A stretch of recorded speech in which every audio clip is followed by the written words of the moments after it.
계속 살펴보고 있는데요. 예수님이 없는 인생이 얼마나 절망적인지 우리가 한 네 번인가요? 세 번에 걸쳐서 우리 같이 살펴보았습니다. 아무리 발버둥을 쳐도 나올 수 없이 더 깊이 들어가는 늪과 같이 우리의 인생은 죄의 늪에 빠져 있었습니다. 근데 그런 상황에서 하나님은 우리를 망했다고 버리지 않으셨어요. 죽도록 그냥 내버려 두시지 않았습니다. 사랑이 풍성하신 하나님께서 죄에 빠진 인간을 마침내 구원해 내시는 겁니다. 하나님 본래 이제 율법을 행하면 살 수 있는 길을 여셨잖아요. 이제 그것을 이제 율법의 체계인데 율법의 시스템 아래 우리를 두셨어요. 그런데 사람이 죄로 말미암아 하나님이 우리에게 주신 그 좋은 율법을 행할 능력을 상실하게 되었습니다. 인간은 그럴 능력이 없어요. 그래서 율법을 행함으로 의롭다 하심을 받을 육체가 없다라고 말씀을 하십니다. 그렇다고 해서 하나님께서 율법을 포기하실 수는 없습니다. 왜냐하면 그 율법 자체가 하나님의 성품이 들어가 있기 때문에 그렇습니다. 율법을 포기하는 것은 하나님의 하나님 되심을 포기하는 것과 마찬가지예요. 그러니까 율법을 포기하지 않으십니다. 근데 동시에 인간을 향한 그 하나님의 사랑이 있잖아요. 인간을 구원해 내셔야만 합니다. 그러니까 율법도 부정할 수 없고, 근데 율법으로는 인간을 구원할 수 없는 이 딜레마에 빠져 있었던 것이죠. 그래서 이 딜레마를 해결하기 위해서 율법 외에 다른 하나님의 길을 내시는 거예요. 21절 말씀을 보시면 이제는 율법 외에 하나님의 한 의가 나타났으니 율법과 선지자들에게 증거를 받은 것이라. 그래서 21절을 보면 이제는 이라고 시작을 하는데 이제 원어를 보면 접속사가 하나 들어갑니다. 그러나 라는 접속사가 들어가요. 그래서 그러나 이제는 이라는 거죠. 율법으로는 도저히 구원을 받을 수 없다는 것을 아셨기 때문에 새로운 전환점을 도입하시는 거예요. 그러나 이제는 하나님께서 하나님의 한 의를 보이셨다라는 거예요. 그럼 그 하나님의 한 의가 구체적으로 무엇인가? 22절 말씀 보시면 같이 한번 읽어보겠습니다. 시작. 곧 예수 그리스도를 믿음으로 말미암아 모든 믿는 자에게 미치는 하나님의 의니 차별이 없느니라. 예수 그리스도를 믿는 사람이면 누구나 차별 없이 하나님께 의롭담을 받는 새로운 하나님의 의를 우리에게 나타내 보이셨다라는 거예요. 그래서 율법을 얼마나 잘 지켰는가를 보시는 것이 아니라 예수 그리스도를 믿는 것 그것 하나를 가지고 하나님께서 사람들을 의롭다라고 인정해 주시겠다라는 것입니다. 근데 이 하나님의 의는 율법을 부정하는 의가 아니에요. 율법을 초월하면서 율법과 연관되어 있는 연속성이 있는 하나님의 의입니다. 예수님은 율법을 폐하러 오신 분이 아니죠. 율법의 1.1획도 없애시는 것이 아니라 온전히 성취하셨습니다. 그래서 율법을 무시하지 않으시고 온전히 다 지켜내셨죠.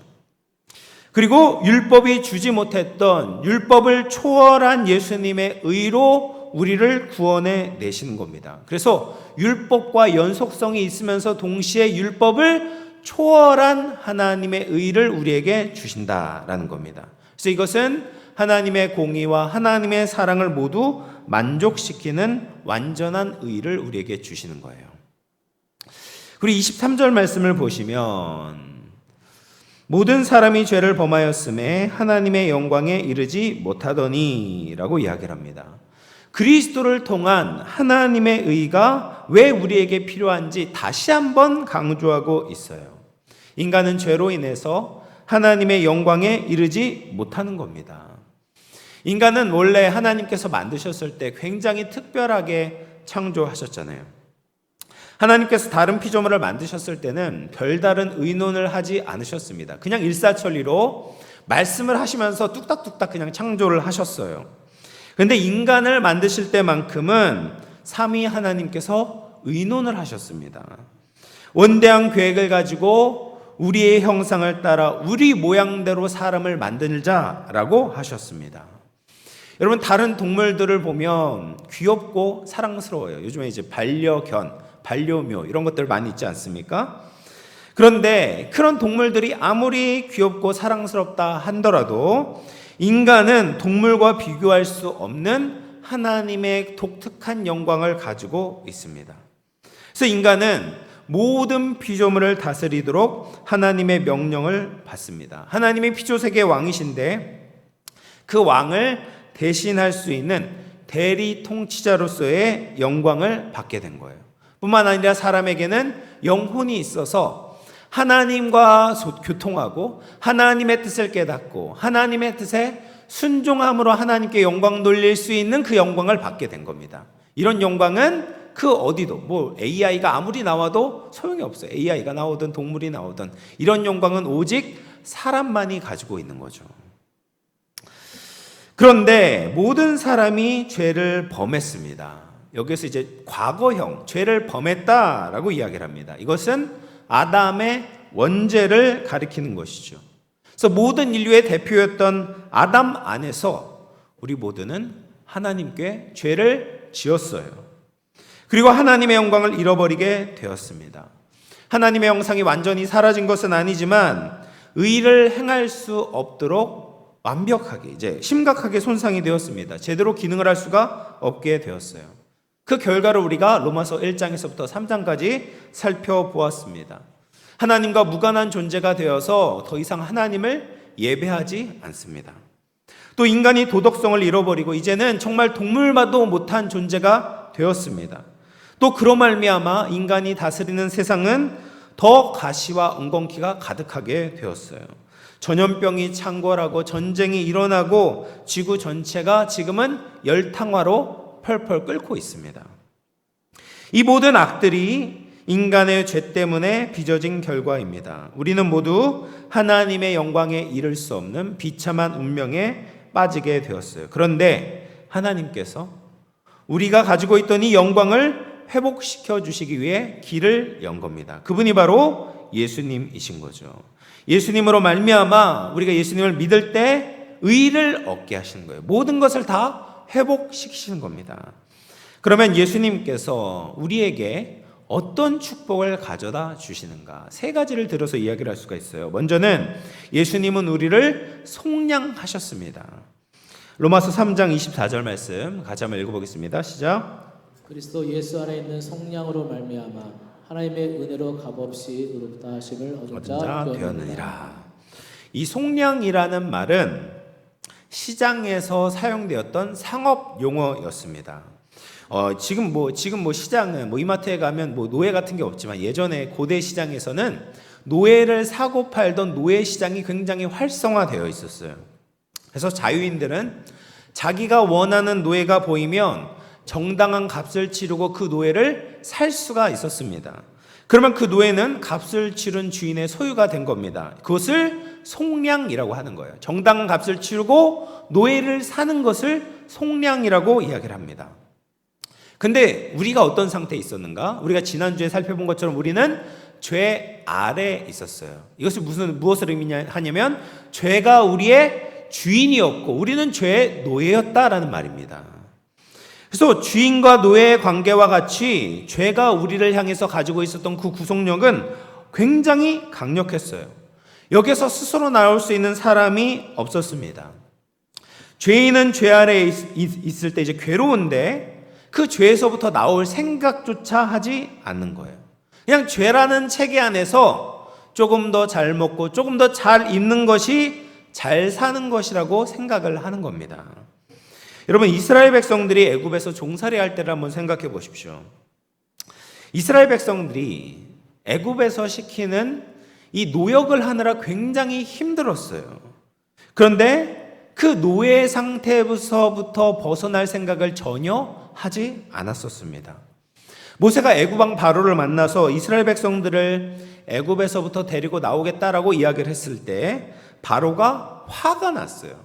그리고 벽돌을 만들 수 있는 지푸라기를 공급하지 않은 채 동일한 양의 벽돌을 만들도록 명령을 내립니다. 근데 이스라엘 백성들이 바로에게 찾아가서 뭐라고 이야기를 하냐면 출애굽기 5장 15절 말씀입니다. 이스라엘 자손의 기록원들이 가서 바로에게 호소하여 이르되 왕은 어찌하여 당신의 종들에게 이같이 하시나이까. 여러분, 이스라엘 백성들은 자기 자신에 대해서 뭐라고 부르고 있어요? 바로의 종이라고 부르고 있는 거예요. 우리가 당신의 종인데 왜 우리를 이렇게 학대하십니까? 왜 우리에게 지푸라기도 주지 않으면서 똑같은 양의 벽돌을 만들려고 요구하십니까? 라고 이야기를 하면서 바로에게 오히려 자비를 구하고 있어요. 그리고 동시에 모세에게는 너 때문에 우리가 죽게 되었다라고 하면서 원망을 퍼붓고 있습니다. 이것이 바로 죄의 종의 모습입니다. 종은 주인에게서부터 벗어나려고 하지 않는 거예요.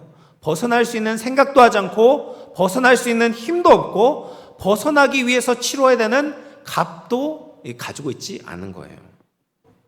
그래서 죄에서부터 자신을 구속할 수 없었는데 예수님께서 우리를 속량해 내시는 거예요.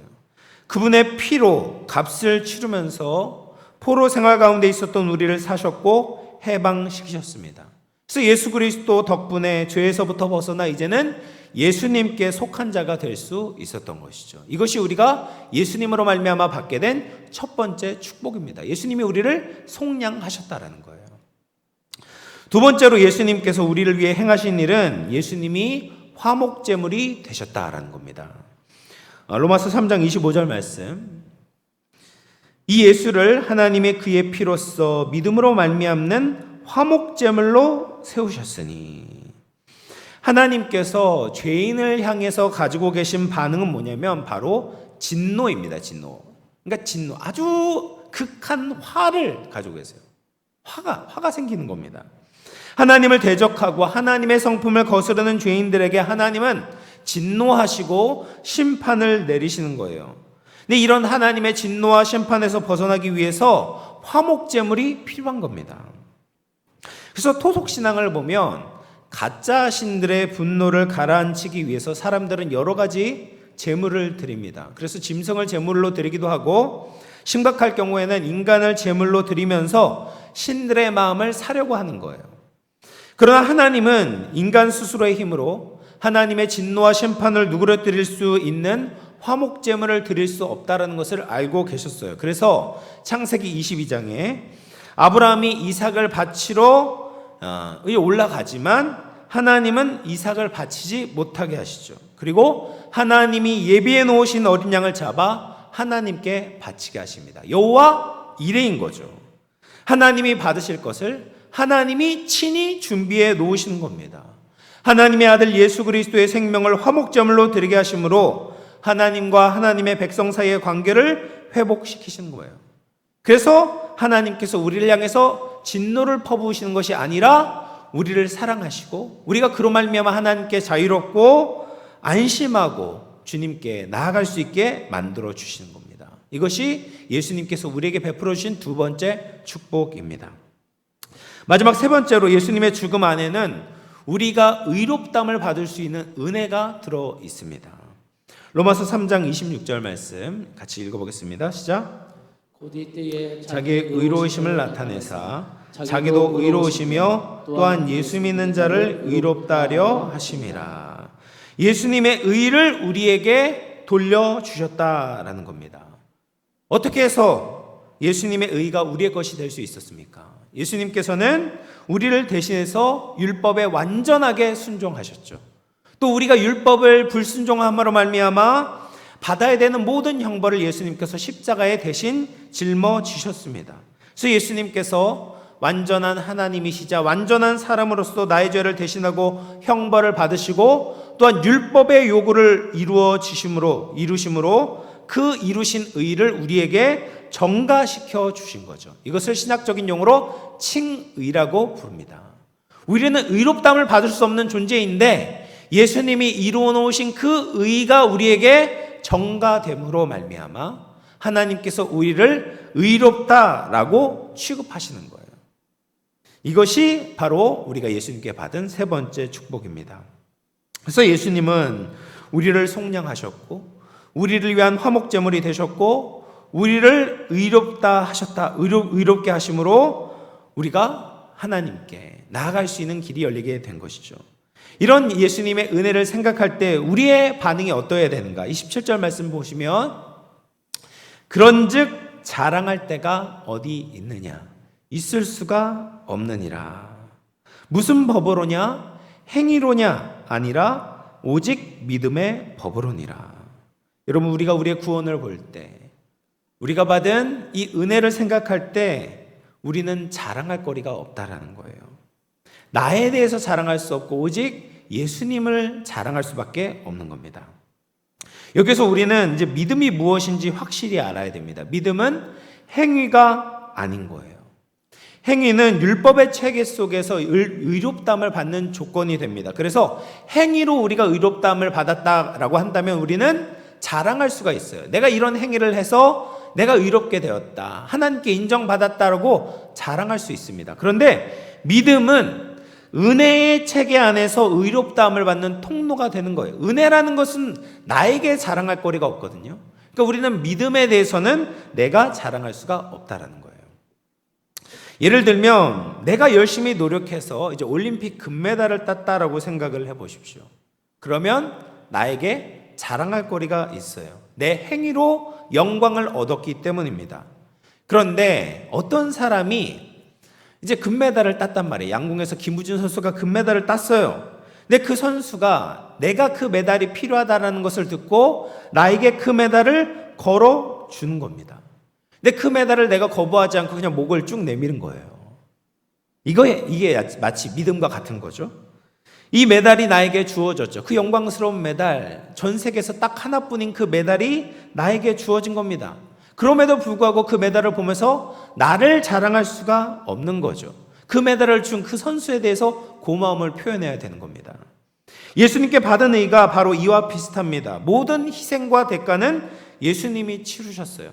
성육신에서부터 죽으시고 부활하신 것 같이 모든 험난한 과정들을 예수님이 겪어내셨습니다. 그리고 하나님이 인정하신 의를 쟁취해내셨어요. 그리고 우리에게는 그것을 값없이 주셨습니다. 그래서 구원을 볼 때 나를 자랑하는 것이 아니라 예수님을 자랑해야 되는 거죠. 내가 어떤 믿음을 가졌더라고 해도 그 믿음에 대해서 나를 자랑할 수가 없는 겁니다. 나의 믿음과 구원을 보면서 그냥 예수님께 감사하고 감격하고 예배할 수밖에 없는 것입니다. 사랑하는 성도 여러분, 하나님은 자기를 연약하다고 인정하는 사람을 받으십니다. 아무리 믿음이 좋아도 하나님 앞에 자신을 자랑하고 내세우지 말아야 됩니다. 주를 위해 수고하더라도 자랑하지 말아야 되는 거죠. 모든 것이 하나님의 은혜임을 믿음으로 예수님께 감사할 수 있는 저와 여러분 되기를 주님의 이름으로 축복합니다. 그리고 나서 이제 이 이후의 구절들은 하나님께서 예수님 외에 다른 구원의 길을 인정하지 않는다라는 것을 계속해서 말씀하고 계세요. 하나님은 유대인의 하나님뿐 아니라 세상 모든 사람들의 하나님이다라는 겁니다. 하나님의 눈에는 유대인이나 이방인이나 구별이 없는 거예요. 선한 자나 악한 자의 구별도 없습니다. 모든 사람은 오직 예수님을 믿음으로 말미암아 구원을 얻어야 될 죄인으로밖에는 보지 않으시는 겁니다. 타고난 인종이 구원을 결정할 수 있는 것이 아니에요. 인간의 손으로 받은 할례 역시 구원의 조건이 될 수 없습니다. 내가 가지고 있는 어떤 율법의 지식이 우리를 구원받게 하는 것도 아니다라는 겁니다. 오직 예수 그리스도를 믿는가만을 보고 계신다. 이것을 부인하고 이 진리를 조금이라도 훼손시키거나 약화시키는 것을 하나님은 절대로 용납하지 않으십니다. 그런데 우리는 자꾸 예수님 외에 다른 것을 보고 자신을 평가하거나 다른 사람을 평가하게 되는 거예요. 우리는 다른 사람들과 비교하면서 이 피라미드 체제 안에서 내가 어느 정도의 위치에 있는지 자기 자신을 생각하고 나에 대한 자존감을 가지려고 합니다. 그래서 안정적인 일자리가 없는 사람, 또 가지고 있는 재산이 별로 없는 사람, 세상 사람들이 부러워할 만한 어떤 외적인 조건을 가지고 있지 않는 사람은 자신에 대해서 이 자신감이 없어요. 자신을 부정적으로 바라봅니다. 낮은 자존감을 가지고 작은 일에 상처를 받고 다른 사람과 분쟁과 다툼을 일으킬 때도 많이 있습니다. 그런데 그리스도인들은 세상의 인정이 아니라 예수님이 우리에게 주신 의를 크게 보는 사람들이죠. 그것을 전부로 보는 사람들입니다. 우리가 값없이 예수님의 은혜를 받았잖아요. 값없이 받았다고 해서 그것이 값이 없는 게 아니잖아요. 영어로 이제 priceless라고 합니다. priceless. 값이 없어요. 값을 매길 수가 없어요. 그렇다고 해서 그것이 무가치하다라는 것이 아닙니다. 너무나도 가치가 높아서 도저히 값을 내고는 살 수가 없는 것을 priceless라고 이야기를 하는 거예요. 너무나도 가치가 높은 것, 우리가 어떤 것을 내고도 그것을 살 수 없는 것, 이 세상에 어떤 것과도 비교할 수 없이 존귀하고 가치 있는 것이 바로 예수 그리스도의 은혜인 것이죠.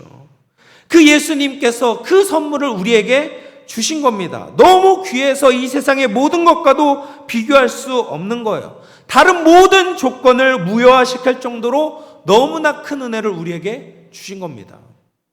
그런데 그것을 우리는 자꾸 값이 없는 것처럼, 무가치한 것처럼 생각을 하는 거예요. 그 예수님께서 우리에게 주신 의의 가치를 아는 사람들은 절대로 내가 가지고 있는 어떤 것으로, 세상의 어떤 인정으로 나를 평가하지 않는다라는 거예요. 여러분, 수조짜리 빌딩을 가진 사람이 그것을 은혜로 얻었는데 새우깡 한 조각 못 먹었다고 울며불며 원망하는 것이 얼마나 어리석은 일입니까? 우리는 예수 그리스도로 인해서 영원한 하나님의 자녀가 되었고 천국 백성이 되었습니다. 믿음으로 우리의 인생이 바뀌었고 운명이 바뀌게 되었습니다. 예수님이 우리에게 오셨고 우리의 전부가 되었기 때문에 이 세상에 어떤 것들이 조금 부족해도 자족할 수 있는 거예요. 세상의 평가에 흔들리지 않고 불안해하지 않는 겁니다. 이것이 정말 예수님을 아는 사람, 예수님을 믿는 사람이 가진 모습이다라는 거예요. 마지막으로 이제 바울의 고백을 끝으로 이제 말씀을 마무리하고자 하는데요. 고린도전서 2장 2절 말씀 우리 같이 한번 읽어보도록 하겠습니다. 시작. 내가 너희 중에서 예수 그리스도와 그가 십자가에 못 박히신 것 외에는 아무것도 알지 아니하기로 작정하였습니다. 여러분, 우리에게 주어진 의를 성경에서 뭐라고 이야기해요? 하나님의 한 의다라고 이야기를 합니다. 우리의 공로가 단 1%도 들어가 있지 않는 거예요. 하나님이 계획하셨고 하나님이 이루셨고 하나님이 우리에게 적용해 주셨습니다. 우리가 예수님이 이 땅에 오셨을 때 내가 한 것이 아무것도 없었어요. 예수님의 십자가에 달려 돌아가실 때 내가 한 것이 아무것도 없었습니다. 그런 우리를 위해서 예수님은 모든 것을 주셨어요.